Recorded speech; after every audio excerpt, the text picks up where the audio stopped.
Hey, what's up, guys? My name is Jackson. I am a lead generation specialist, and my mission is to help you grow your business. For the past 8 years, I've obsessed over digital marketing. This has allowed me to live a pretty crazy life and chase my dreams, and my mission is to help you do the same.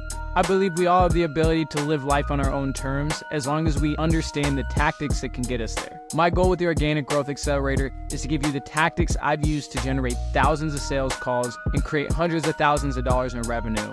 That being said, let's get into today's lesson. What is up, guys? Today we're going to be talking about how do you get calls on your calendar, right? You have an offer you're looking to sell, it's high ticket, you're doing a service-based business. Now, how the hell do we sell this shit? Well, let's get right into it. Why beat around the bush? So, how do I get someone to book a sales call? Well, it's very simple. The first step really comes down to having a good call to action, right? So basically there's kind of two different call to actions you can have. One is a direct call to action. So that is simply offering a demo of your service, or, someone's just inquiring about already working with you and you're just setting up a call to answer any questions they have before they make that decision, right? And then the other way is a lead magnet. Now, real quick on the direct call to action, it's really important that we have what's called a VSL, a video sales letter. This is a video that is actually designed to warm up your leads and get a good idea of who you are, what you do, and how you can help them. This will be huge in making sure you're not getting on calls with people that aren't worth your time, and you're warming up the leads that you are speaking with so they're more likely to buy once they talk to you because they already have a good idea of what it is that you do. Now, the other way to go about this is what's called a lead magnet. So basically what a lead magnet is it's free value that you provide someone that makes them interested in wanting to get on a call with you. So this could be a free workout plan, free marketing plan like I do, right? A free trial of your services, right? A free masterclass or an ebook, right? This could be a free piece of value that incentivizes someone to want to interact with you. And then from there, once we have that down, now real quick on the lead magnet side, one thing you want to make sure you're really doing is making it as valuable as possible, right? If you make it just some shitty ebook, no one's going to care, right? We're past the point of people just buying, signing up for whatever. We get so inundated with lead magnets nowadays that if you aren't providing some real value, the chance of someone actually caring is going to be a lot lower. If you'd like some good information on how to craft a good lead magnet, I recommend going out and checking $100 Million Leads by Alex Ramosi. He has a whole course on his website and a book that dives in really good detail on exactly how to have a good lead magnet. So, but to summarize what he says, basically give them something that they would pay for, right? The more valuable it is, the more likely you are to attract someone that's interested in talking to you. So once we've been able to create that call to action, right? Here's the other thing to remember. Actually try to help people, right? So don't do some bait and switch shit. Like, don't be like, hey, I'm going to give, like for me, right? I give free custom marketing plans. My goal is for that person to walk away and feel like they just got like a consulting call they paid for. I'm going to break down in very deep detail exactly what they need to do in their business. I'm explaining them why, so they have very high level of clarity. Then from there, it either makes sense to work with me or it doesn't. If it doesn't, cool. They walk away feeling like they got a ton of value. If it does, great. Now we have an opportunity to work together, right? But if you come in that trying to just bait and switch them, or you're just doing this because you want to make money, like, yes, we're here to make money, but the key to making money is actually helping people solve their problem, right? Zig Ziglar says, if you can help enough people get what they want in the world, you can have whatever you want. And if you take that mentality, good karma will come back around and help you grow your business much quicker. If you just try to pull a fast one on people because you're lazy, essentially, then it's not going to be sustainable. And even if you're able to make a little money when you're getting started, chances are that things are going to fall apart, right? So remember that. Use karma as your business philosophy. Use karma as the strategy you have to grow your business, because you only get one reputation and you want to make sure that is as good as possible, right? Now we've developed this lead magnet. We have something that's very enticing for someone that makes them want to chat with us. Now from there, how do we get it in front of people, right? The next step is we need to get that offer in front of as many people as possible, right? So there's 4 main ways that we're going to do this. There's really 5 ways to get clients, but the 4 that you want to get your call to action in front of is either going to be from content. So this could be TikTok, YouTube, LinkedIn, blog posts, stuff like that. SEO, right? Then we have advertising, right? This could be YouTube ads, Facebook ads, LinkedIn ads, etc.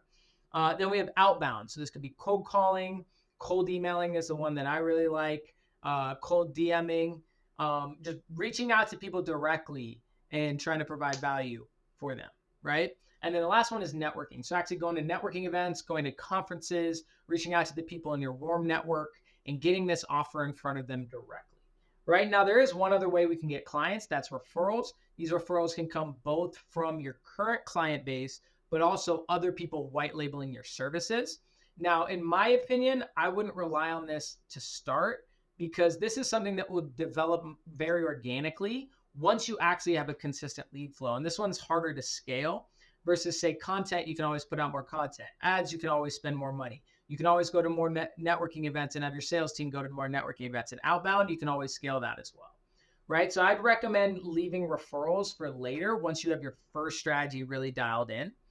Because that will naturally create the opportunities to generate referrals. And chances are you'll build referral relationships from these strategies. So now, once we have a lead that has seen our call to action, where do we send them, right? Well, there's 2 places I really see people being sent. One of the number 1 ways that's free, that's easy, is your Instagram DMs. So if you remember in the first video, I talked about how to optimize your profile. This is very important because when we're going to be sending people to your profile, to DM you, you need to look the part, right? Your Instagram acts as your resume. But if we send them to the DMs, this gives us a chance to have a quick conversation with them, pre-qualify them, and then get them on a phone call if it makes sense, right? You'll see a lot of people saying, DM me this keyword for XYZ. This is the strategy they're implementing. I know people doing, millions and millions of dollars simply just using the DMs. It's a great strategy to get people directly to a phone call. Ideally, you want to push people to a funnel. And the reason why you want to push them to a funnel is this does 2 things. One, it allows you to get their contact information so you can diversify away from Instagram.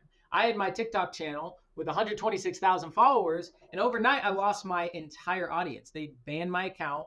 Don't know, still to this day, don't know why, right? But overnight I lost that audience. So remember, even with Instagram, it could be pushing out a lot of money, but you don't own that attention. You don't have the ability to control getting in front of everyone that's interacting with you. The only way you're going to be able to do that is with a phone number and an email.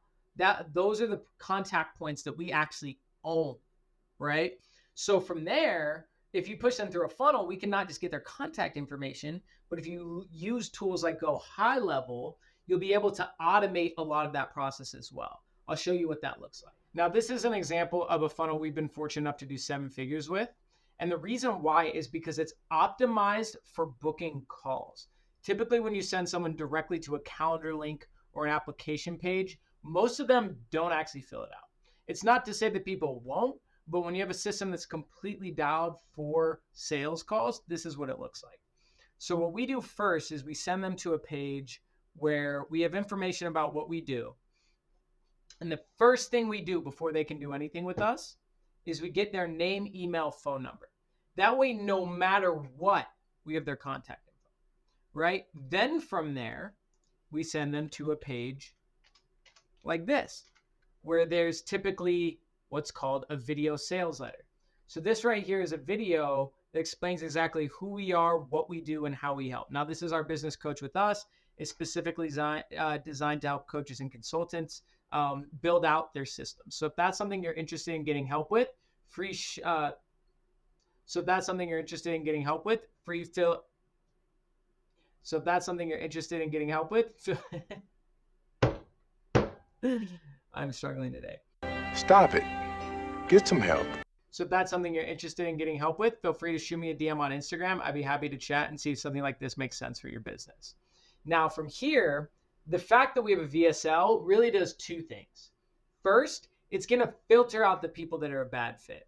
I'd say about 5 to 10% of the calls I book each week end up canceling after watching this video, which I'm grateful for because that just saved me an hour of my time, right? If they watch this video and realize they're not a good fit for what you do, that saves you having to block out an hour on your calendar and talk to them. Now, for the other 90% that watch this and they're blown away by the high quality VSL, it does this really powerful process of warming them up. It gets them way more attuned to who we are and what we do, and makes them more likely to show up and more likely to buy. Right now, typically we'll have like an application page or a book a call link on this page of the funnel. And what we find though is where most people end up booking their calls is from what's called an automation sequence. So on the previous page, when they gave us their name, email, phone number, what that did was trigger what's called an automation sequence, which means while they're still on our website, they get a text. Hey, Susie, it's Jackson. I see you're on our website. You interested in getting help building out your coaching business? Right? So they get a text in the height of impulse while they're still on our website. And the fact that we have their name, email, phone number is huge because not only do we have their contact information, but now that we've triggered this automation sequence, let's say they don't reply to that text and they don't book a call. Maybe their phone's on do not disturb. Maybe it's in the other room on the charger. Well, 24 hours later, boom, they'll get another text. Hey, what's up, Stacy? It's Jackson just circling back. Would love to find a time to chat. And it will keep following up with them until we either decide to stop following up with them or they book a call. So being able to automate that process is huge. Follow-ups are key. It normally takes 2, 3, 4, 5, 6 sometimes follow-ups to get people to book a call. Not everyone's going to book immediately. So your ability to stay on top of them is really important to making sure that they book a call. Now, take into account, you can start off in the DMs and always send them to the funnel next. That's always a way to go about it as well. But the key here is, like I said, ideally, if you can have a funnel that automates a lot of that follow-up process, gets their contact information, and you send them to a video sales letter that can really warm up that lead, that's going to be your best bet of having the most qualified lead on a call as possible. Now, things to remember throughout this process. Number one, it's a numbers game, right? And I heard a good quote from Alex Hormozi that really resonated with me. He said, never let volume be the reason you aren't successful. And that has really hit me to heart because, you know, with content, I put out, I got 300 million views, but I put out 1,500 videos, right? Outbound, I've done 6 figures from outbound, but I've also sent over 100,000 outbound messages. Ads, right? I've had success with ads, but I've sent over $10,000 on ads, right? And I've also ran ads for hundreds of people, right? Networking events. I've gone over to 400 networking events. 400, right? This doesn't happen on accident. Look at this. These are all business cards that I've gotten from events, right? There's probably 200-300 in here. This shit doesn't happen on accident. This happens from hitting the pavement every single day and talking to people, right? I make a joke. It's like, instead of holding up cash to your hand, I want to see you hold up business cards. Show me the actual work you're putting in, because this shit doesn't happen on accident. And the key here to really allowing yourself to have consistency is to build your self-esteem around trying, not around the outcome. Because you're going to work hard and it's not always going to work immediately, right? So you want to make sure that when you do this, that you build your self-esteem around the inputs, around the things that you're doing that will inevitably lead to the outcome. Versus if you're building your self-esteem around the outcome, when it doesn't happen quick enough, it's going to demoralize you and you're going to stop doing the inputs that lead to that outcome, right? So remember that. Build your self-esteem around how many networking events you go to, how many posts you make, how many ads you test, right? How many, I think that's all of them, right? I'm forgetting one. How many referral partners you line up, right? That's what we want to focus on, because over time, those habits will compound and get you the result you're looking for. It's really a probability, right? Next thing, make sure you follow up with people. If you have the funnels, luckily we can automate a lot of that process, but if not, you need to be in there following up with these people every 24 to 48 hours until you get a response, until you can get them to engage with you. If you don't, they're going to fall through the cracks. It's like you're trying to fill up a bucket with water. You don't follow up with them. It's like having holes in your bucket. You're going to lose those leads. You're going to lose that attention. And make sure you're following up with them as quick as you can. The longer you wait, the less likely that lead is to want to interact with you, right? Next, patience. Do you want to get on the plane that was built in 2 weeks? Or do you want to get on the plane that took 2 years to build? Which one are you going to trust with your life, right? When I initially scaled my business to 30 grand a month, it happened in 2 months. I scaled quick, right? Because I found something that was working and I leaned all the way into it. The problem was I didn't have the team in place. I didn't have the systems in place. I didn't have the scalability in place to handle that type of volume. So I could only sustain that level of output for about 5 to 6 months before I just was burnt out and I needed to take a step back, right? So remember, when you're building stuff, it's okay if it takes time. Like, move aggressively as you can, but understand that it takes time to build something that will last. And if you just worry about getting results immediately and you're comparing yourself against people that are likely inflating their results next to you, I went from 0 to 100 grand in 90 days. Like, all of that is bullshit. Focus on yourself and addressing whatever is in front of you, and only worry about that and attack that until you solve that problem. Don't worry about things just immediately working out. Focus on building this with a proper foundation, one brick at a time, right? And last but not least, keep things simple. Focus on one lead generation strategy, right? Don't try to do all 5 of these at the same time. Focus on one until it works. Once it's automated, then you can add in another and build it brick by brick. Real businesses take years. They don't happen in weeks, right? So build that solid foundation, focus on one strategy, and stick with that strategy until it works, instead of going, oh, I'll try it, and if it works, then I'll keep doing it. No, try it until it works, and then it will work, right? That is the key. Hope you enjoyed today's lesson. If you have any questions, let me know down in the comments. I'll see you in the next video. Hope you're enjoying the content. If you'd like some free help with your business, go ahead and just shoot me a DM on Instagram. I'd be happy to give you a free custom marketing plan. Also, every single week, I do free Zoom calls where you can come on and get direct access to me absolutely free. If you'd like the link to that, just shoot me a DM on Instagram. I'd be happy to send you that as well. Enjoy the content. I'll see you in the next video.